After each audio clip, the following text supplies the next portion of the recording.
여러분 안녕하십니까? 손천병원 김상범 원장입니다.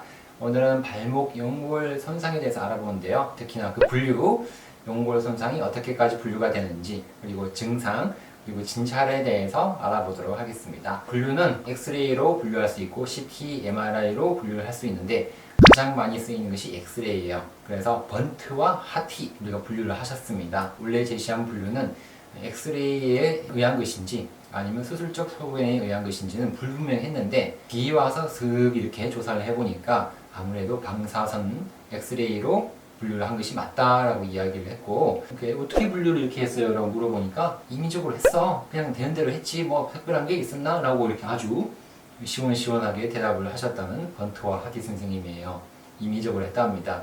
그런데 이것이 정말 잘 됐어요. 정말 분류를 잘 하셔가지고 아직까지도 제일 많이 쓰고 있는 분류와 번트와 하티 선생님이에요. 하지만 이 분류만으로 모든 걸 결정하면 안 됩니다. 이런 분류는 우리가 어디까지 참고만 할 뿐, 제일 중요한 것은 관절 내시경 소견이에요. 관절 내시경 소견으로 확인을 해봐야만이 수술적 방법의 내용이 결정이 되겠습니다. 그래서 우리 발목 연골 손상은 1단계부터 4단계까지로 분류가 됩니다. 1단계는 작은 압박이 들어온다 그러죠. 축구할 때도 우리가 압박 프레셔를 쓰죠. 최대의 압박 전술. 작은 압박이 되라. 이렇게 돼서 뭔가 엑스레이 찍어보니까 압박 소견이 보이는 거예요. 뭔가 색깔이 이상한 거, 검게. 2단계는 불안전한 골편의 균열이다 라고 이야기합니다. 이렇게 구멍이 나 있는 경우가 있어요. 2단계 이런 경우가 있고, 또 여기가 이제 떨어지게 되면 이렇게 돼서 이게 뼈 조각이 있는 경우가 있어요. 이러면은 불안전한 골편에 균열이 있는 경우가 있다 그러죠. 이런 경우가 우리 2단계까지를 볼 수가 있어요. 3단계는 여기가 이제 뭐 다 떨어졌죠.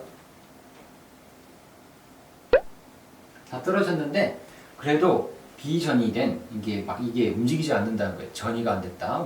비전이된 완전 골편 분리. 그래도 완전히 골편이 분리가 됐죠. 그래서 요거를 우리가 3단계다 라고 하고, 4단계는 이렇게 완전히 이렇게 떨어졌죠. 전이 된 완전 골편 분리 그러죠. 이렇게 되면 이제 4단계가 된다는 거죠. 잘 만들었죠? 생각보다. 근데 요거만 해가지고는 뭔가 불편해요. 그래서 퍼켈이라는 선생님과 스크란톤이라는 선생님이 CT로 분류를 했어요. 나는 CT를 찍고 싶다. 나는 좀 더 뭔가 해가지고 학회에 내야지 내 이름을. 그래가지고 CT로 검사를 해가지고 CT는 낭종을 이야기했습니다. 낭종. 또 연골하의 골괴사, 골연골편의 전이 정도 세 가지를 우리가 이야기했는데 특히 낭종이에요. CT는. 그래서 낭종 분류를 1단계는 낭종성 병변이만 있는 거예요. 거울 안에만. 그래서 낭종이 이렇게 있더라. 1단계. 그리고 2단계는 낭종이 여기랑 표면이 연결된 거예요. 낭종이 연결. 그래서 2-A. 그리고 2-B는 비전이된 골연골편. 이거랑 똑같죠? 우리 비전이는 이런 거랑 좀 비슷하다 그래요. 3단계는 완전 비전이성의 손상이고 4단계가 전이다. 이 분류를 하셨습니다. 퍼켈 선생님이. 그래서 어쨌든 뭐 비슷한데 낭종만 그냥 초반에 이야기를 하신 거예요. 해플이에요. 해플이라는 선생님이 MRI로 분류를 했습니다. CT로는 뭔가 부족하지. 나도 내 이름을 내야지. 해플 선생님이 추가 포함한 것이 뼈와 연골의 손상의 정도예요. MRI는 깊이가 보이거든요. 깊이가 있는 검사가 MRI가 됩니다. 음식을 먹을 때도 깊이가 있네. 국물 맛이 하듯이 깊이가 알 수 있어요. 깊이를, 거골의 깊이를. 또 전이 정도 알 수 있고 연골의 낭종까지. 당연히 MRI 낭종이 보이겠죠. 그래서 분류를 한 것이 관절 연골만 손상인 것이 1단계. 2단계 2-A는 골수 부종이 있으면서 골절편이 있다 그래요. 골수 부종이라는 거는 이렇게 연골 손상이 이렇게 있어요. 연골 손상이 있는데 여기 밑에 보면은 이렇게 이렇게 MRI 보면 이렇게 하얗게 보이거나 까맣게 보이는 게 있어요. 이걸 우리가 골수 부종이라고 그러거든요. 골수 부종이 있다는 거. 2-A는 2-B는 골수 부종이 없는 연골 손상을 2-B라고 이야기했고, 3은 전이가 없다. 4는 전이가 있는 연골 손상. 5단계는 낭종이 있는 연골하에 병명이 있는 경우까지. 해플 선생님은 어쨌든 골수 부종도 이야기를 추가했고 CT는 낭종까지 끌고 왔죠. 그래서 이렇게 서로 좀 발전시켰어요. 해플이 많이 발전됐죠. 이런 소견까지 엑스레이를 CT, MRI까지 분류를 하셨습니다. 왜냐하면은 CT나 MRI는 엑스레이를 기본으로 판단해서 추가를 한 거예요. 뭔가 좀 더 발전돼야 되잖아요. 엑스레이 똑같을 것 같으면 왜 찍나? 라고 이야기하니까 CT에서 낭중 넣고 MRI에서는 낭중도 넣고 골수 부종까지 같이 넣은 거죠. 하지만 근간은 똑같아요. 번터 하디 선생님이 만든 이 단계가 거의 근간을 이룬다고 보시면 되겠죠. 또 칭찬을 합니다, 선생님들. 자, 그래서 문진상인데요. 많이 물어봐야 돼요. 외상이 있는지. 어딘가 다친 적이 있어요. 없다고 하신 분들이 있는데 잘 찾아보면 있어요. 옛날에 뭐 술 먹고 다쳤다든지 스키 타다 다쳤다든지 축구하다가 뭐 중고등학교 때 발목을 삐었다든지 등등의 변화가 있습니다. 또 불안정성이라 그러죠. 뭔가 발목이 삐끗삐끗한다, 울퉁불퉁한 길, 또 밤길에 뭐 이렇게 불안할 때는 뭔가 내가 느낌이 이상하다 그래요. 발목을 삘 것 같아요. 불안해요. 오늘따라 컨디션이 안 좋아요. 등등 이야기한다는 거죠. 또 한쪽 발목만 아니라 반대쪽 발목도 확인을 해봐야 되겠죠. 혈관에 이상이 있는지, 내가 뭔가 혈액학적으로 뭔가 문제가 있다든지, 응고장애가 있다든지, 가족력, 아빠는 괜찮은지, 엄마는 괜찮은지, 할아버지는 괜찮은지 가족력도 확인을 해봐야 되겠죠. 또 증상입니다. 병변의 위치에 증상이 나타난다 그래요. 병변이 여기 있으면 안쪽이라 그래요. 안쪽이 있으면 좀 안쪽이 아프다 그래요. 실제로 바깥쪽이 아프면 바깥쪽이 아프다고 합니다. 그리고 급성기냐 만성기냐에 따라서 구분을 잘 해야 돼요.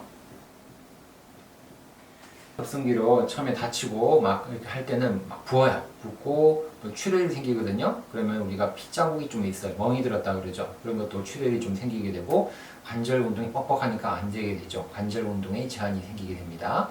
반대로 만성이 생기게 되면은 뭔가 조금 불편해요.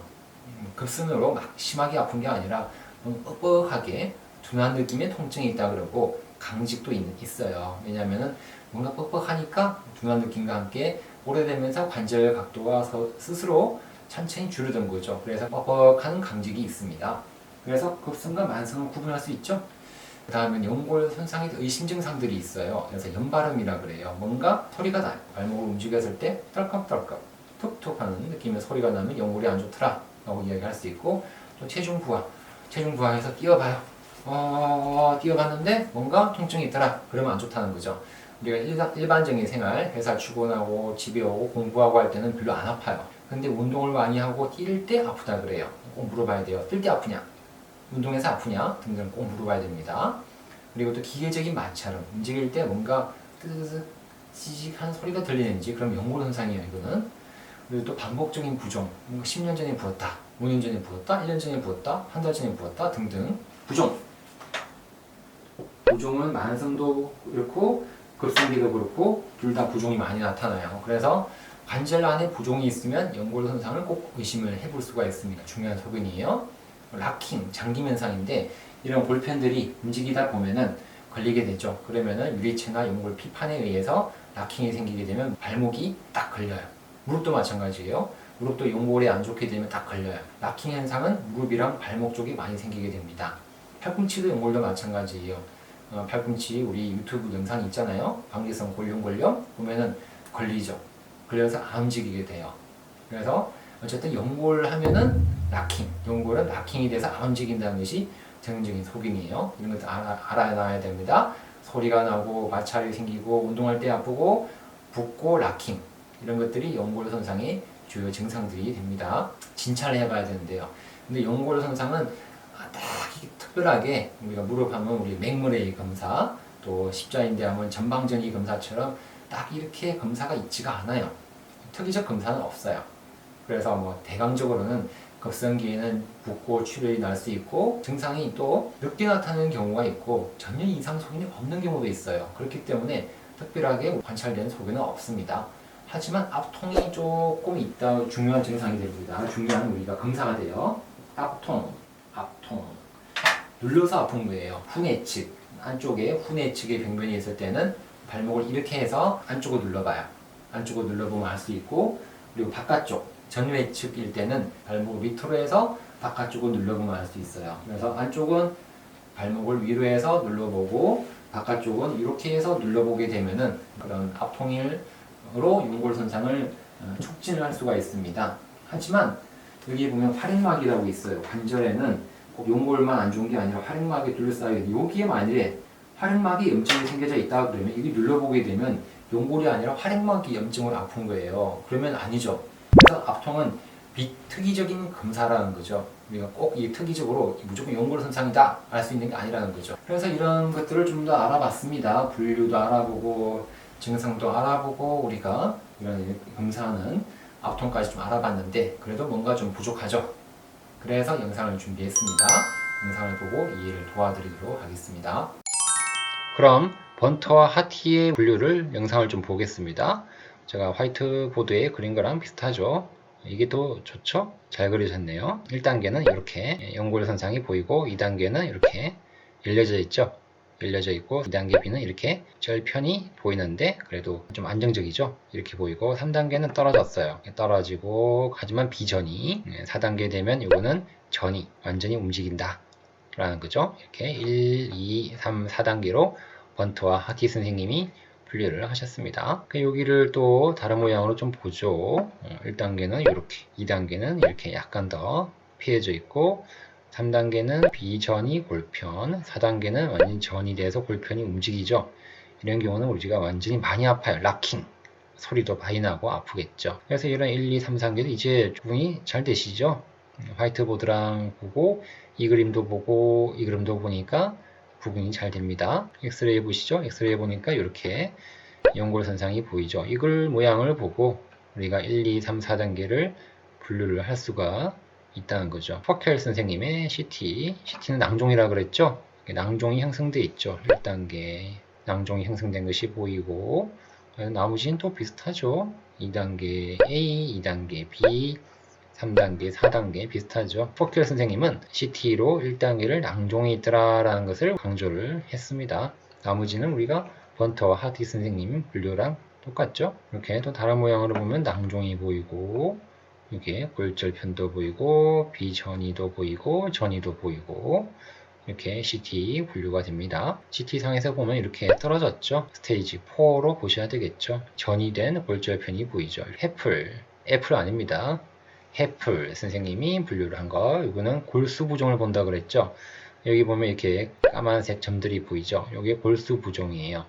2-A죠. 그래서 이렇게 본 이데마라고 하죠. 이게 골수 부종이에요. 이거는 부종이 보이는 거고 나머지도 비슷하죠. 마지막으로 5단계는 역시 낭종. CT에서 보이는 우리가 분류해서 낭종이 1단계가 MRI에서는 5단계로 분류를 하셨습니다. 왜냐하면은 또 뭔가 넣어야 되니까 5단계로 분류를 하셨겠죠. 해플 선생님이 뭔가 CT랑 다른 점을 참고하기 위해서 이렇게 골수 부종을 앞에 놓고 낭종은 마지막에 넣으신 거로 예상이 됩니다. MRI 보면은 낭종도 보이고 골수 부종도 보이고 이렇게 병변들이 보이죠. 연골 손상이 있고 낭종이 형성되어 있는 그런 단계가 옆에서 본 사진, 앞에서 본 사진에서 다 보이고 있습니다. 자, 영상을 보고 나니까 많은 도움이 되셨습니까? 예, 다행이네요. 발목인대가 다쳤을 때는 빨리 와서 검사를 받아야 됩니다. 발목인대가 만성적으로 접질리게 되면 이런 발목 연골 손상이 오게 된다는 거죠. 그래서 운동하시는 분들, 특히 발목을 자꾸 접지르고 불안정하다 그러면 빨리 오셔서 엑스레이나 MRI, CT 찍어서 연골 손상이 있는지 없는지를 꼭 확인하시기 바랍니다. 오늘도 영상이 마음에 드셨다 그러면 꼭 좋아요와 구독을 누르시면 큰 힘이 되겠습니다. 오늘도 건강하고 행복한 하루 되십시오. 안녕히 계세요.